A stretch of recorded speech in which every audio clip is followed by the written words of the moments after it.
조정 등에 관한 쟁점 설명드리겠습니다. 보시기에 앞서서 다시 기본 틀 잡고 가셔야 되죠.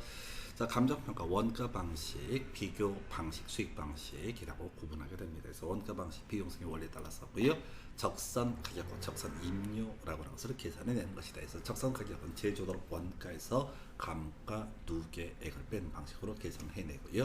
나중에 계산 문제 또 공식 문제 보실 수 있습니다. 적선 임료, 기기필 그냥 공식만 외우고 끝내는 거고요. 비교 방식, 자, 비중 가격, 비중 임료 관련해서 거래 사례 비교법, 임대 사례 비교법이라고 하는 거. 그 다음에 이제 공시지가 기준법 뭐 이런 주제들이 있었죠. 그 다음에 수익 방식 관련해서 수익 환원법, 수익을 환원 이율로 나눈 거. 이게 수익 가격, 수익이라고 하는 표현 대신에 순 영업소득이라는 표현을 씁니다. 수익 분석법은요, 순PD, 예, 끝나죠. 근데 이게 주된 평가 방법이라는 게 있어요. 건물은 원가법을 주된 평가 방법으로 한다. 건설기계, 항공기, 선박이라고 하는 거, 도원가법을 주된 평가 방법으로 삼는다. 수익 방식은 별개 문제니까 결국은 원가법과 거래사례 비교법 비교하는 게 논의 포인트. 주된 평가 방법 논할 때.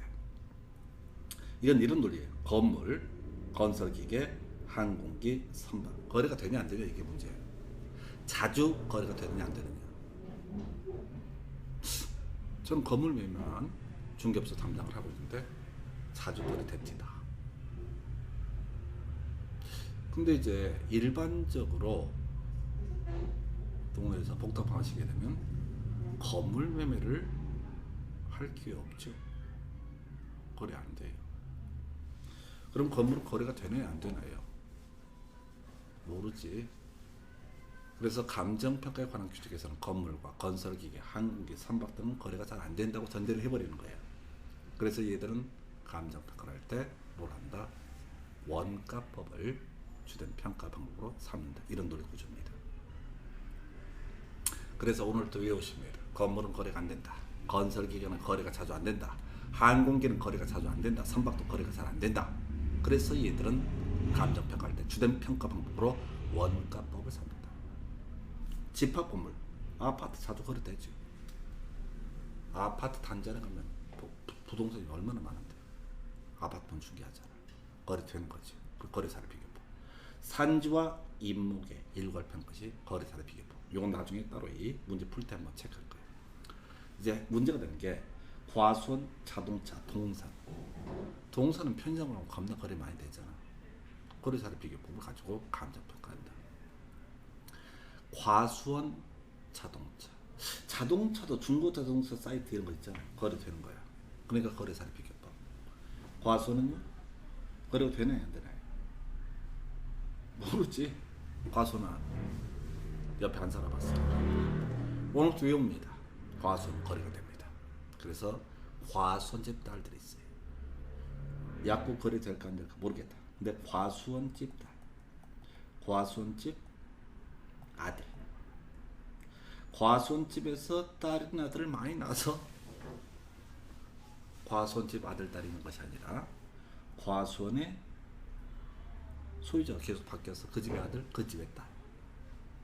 마음에 안 들면 알아서 외우시라고. 하여튼 과수원은 거래가 되는 것으로 봐서 거래 사례 비교법이라고 하는 것을 주된 감정평가 방식으로 삼습니다. 뭐 토지는 공시의 기준법이 뭔지 좀 이따 예외 공부하십니다. 수익환원법, 광업지단, 무형의 자산 등 해서 결국은 이제 부동산, 토지 건물에 관한 부분은 원가 방식이나 비교 방식이나 이게 중심이 되는 거예요. 이 얘기를 왜 하느냐? 바로 시선가액의 조정이라는 개념을 설명을 드리고자 이 말씀을 드렸습니다. 뭔 얘기냐면 건물에 관한 감정평가를 함에 있어서 원가법만 가지고 감정평가를 하는 게 아닙니다. 건물 거래되는 사례 있잖아. 그러면 뭘 할 수 있다? 거래 사례 비교법을 통해서 비중 가격을 통해서 대상 건물의 가격을 결정할 수 있다.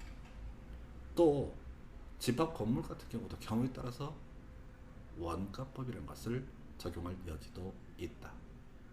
이런 식으로 논의를 삼습니다. 그래서 자, 시선가액의 조정. 지금 한 5년 사이 2번 구성이 됐고요. 하나는 계산 문제, 하나는 용어의 정의를 가지고 구성했습니다. 자, 이 시상가액, 감정평가업자가 주된 평가 방법에 따라서 산출한 부동산의 감정평가액을 시상가액이라 부른다. 시험삼아 계산금액, 감정평가 받은 용어가 지랄이라고 그랬어요. 적산가격, 적산입니다. 비준가격, 비준입니다. 수익가격, 수익입니다. 겁나 짜증나. 시상가액, 시험삼아 계산금액. 임료가 되면 시선 임료가 될 텐데 임대료는 별 문제가 안 되나 봐요. 감정평가할 때. 그래서 감정평가에 관한 규칙에서 시선 임료란 말은 안 쓰고 있지만 해석상 주된 평가 방법에 따라 계산은 임료, 시선 임료 이런 식으로 갈 수 있을 거예요. 자, 조정이라고 하는 이제 결론 가는데, 시선가액의 조정이란 것은 평가에 사용된 자료의 양, 정확성, 적절성을 고려해서 각각의 방법에 따라서 가중치를 두어서 가격을 결정하는 것을 가리켜서 뭐라고 한다? 시선가액의 조정. 그러니까 건물의 가격을 평가하면서 원가법을 활용할 수도 있겠죠. 또는 거래사례 비교를 활용할 수도 있겠죠. 또는 수익성의 원리에 따른 수익 가격을 기준으로 삼을 수도 있겠죠. 물론 주된 평가 방법이 있지만 그건 감정평가업자가 알아서 할 문제입니다. 그러면 세 개의 가격이 나왔다고 했을 때 똑같이 소위 산술 평균 하느냐, 이거 아니란 얘기죠. 그러니까 원가법에 따라서 10억 나왔어. 거래사례 비교법에 따라서 9억 나왔어. 그 다음에 또 뭐가 있지? 수익환원법에 따라서 8억 나왔어. 그러면 이제 산술평균은 9억이다. 이런 식의 감정평가액을 결정한 것이 아니라, 건물은 원가법이 제일 중요하니까 얘를 50%의 비중을 둔다. 그 다음에 거래사례 비교법 40%, 10% 이런 식으로 계산해내는 방식. 그러면 이제 원가법에 50%의 비중을 차지한다. 그러면 이게 5억 나올 테고, 거래사례 비교 9억 곱하기 아까 40%의 비중을 차지하면 3.6억 나올 테고, 그 다음에 아까 8억 곱하기 10%하면 0.8억 나올 테고, 그러면 얼마야? 5억에다가 3.6억 하면 8.6억, 그 다음에 0.8억 더하면은 얼마 이게? 4.2억. 그죠? 3.6억이다. 3.6억. 아까 5억 더하면 8.6억인가요? 9.6억 나오는구나. 이런 식으로 한다는 얘기가 가중치를 두어서 가격을 결정한다라는 의미가 되게 됩니다.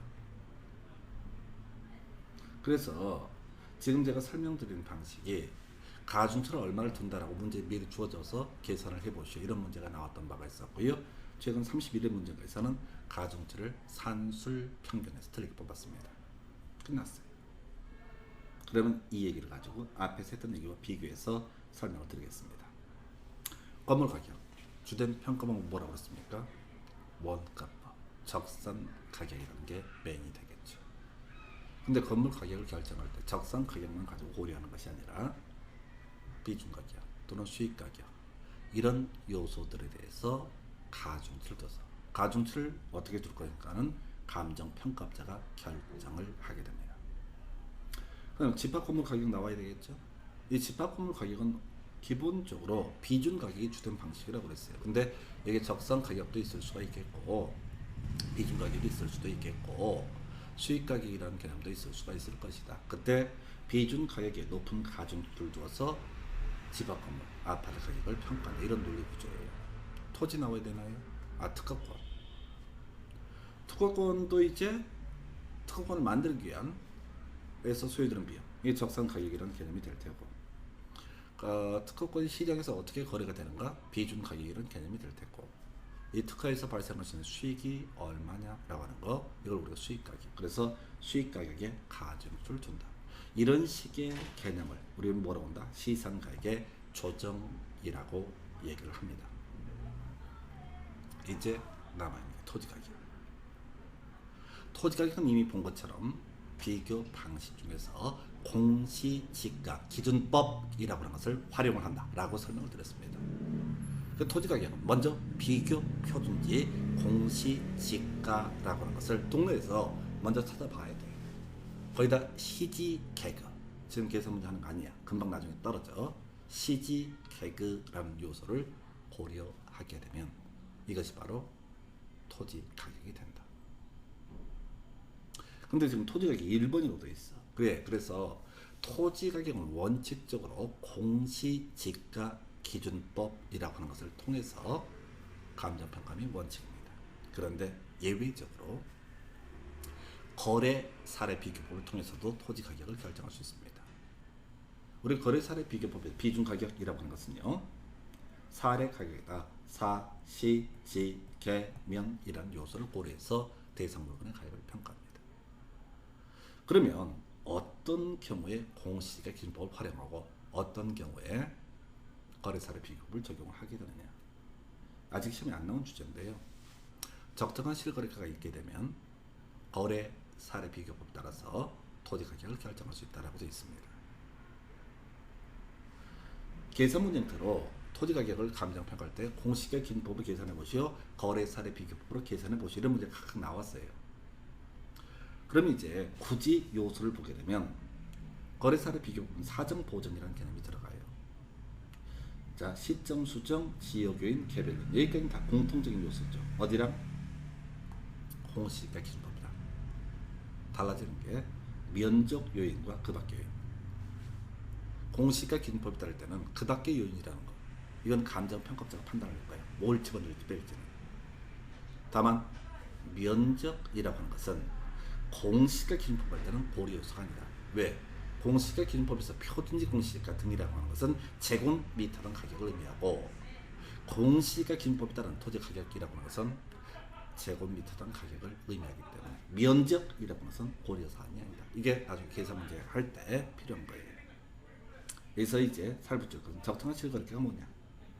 자, 용도적이 도시적이라고 전제했을 때 최근 3년 이내에 거래된 실거래가, 이것을 우리가 적정한 실거래가라고 얘기합니다.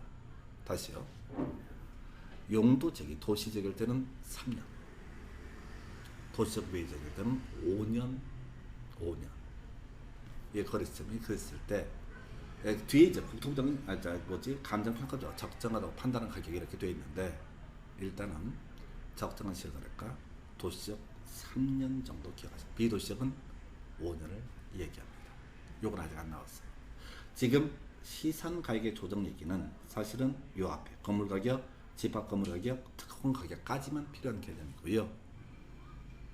뒤에서 우리가 사령 문제 풀어볼 때 필요한 거, 토지 가격, 공시지가 기준법, 거래 사례 비교법 두 개. 원칙은 공시지가 기준법, 적정한 실거래가 있을 때는 거래 사례 비교법, 이렇게 해석을 하게 됩니다. 자, 임대료요. 이것도 이제 저거랑 관련된 거지. 시상가격의 조정. 임료를 계산하는 게 적산임료, 기기표, 수익임료, 순필이, 그리고 비준임료, 사례임료에다 사시지계면. 그래서 이렇게 갑니다. 적산임료가 있고 비준임료가 있고 수익임료가 있다고 했을 때 감정평가업자는 가중치, 아무래도 비준임료 가중치를 주겠죠. 이런 식으로 해서 시상가격의 조정이 이루어집니다. 그래서 지금 우리가 이제 검토드리는 게 시상가격의 조정이라는 개념을 좀 설명을 드렸고요. 물론 이제 실제로 계산 문제나 이런 걸로 나올 때는 1분 안에 문제를 풀어야 되기 때문에 각각 적산 가격을 계산하시오, 비중 가격을 계산하시오, 공시지가 기준법에 따른 토지 가격을 계산하시오, 거래사를 비교법 따른 토지 가격을 계산하시오, 이런 식으로 이제 출제가 이루어져요. 그리고 적산임료나 수익임료, 기기필, 순필 이렇게만 외워도 충분한 이유가, 어차피 임대료 주된 평가 방법은 뭐가 된다? 임대 사례 비교법이 되기 때문에 그렇습니다. 자, 이렇게 해서 시상가격 조정 얘기하고요, 같이 묶어서 토지 가격의 산정 방법 미리 당겨서 설명을 드렸습니다. 자, 오늘 여기까지 해서 감정평가에 관련된 첫 번째 시간 설명드렸고요. 다음 시간은 이제 구체적으로 적산법이라든가 그 다음에 거래사례 비교법, 수익환원법 이런 내용들을 가지고 설명을 드리도록 하겠습니다. 그래서 하여튼 전체 그림이다 보니까 결코 쉽지가 않습니다. 상당히 까다롭고 어려워요. 대신 용어들에 익숙해지는 게 필요합니다. 그래서 자, 이번 시간 여기까지 진행하겠습니다. 수고하셨습니다.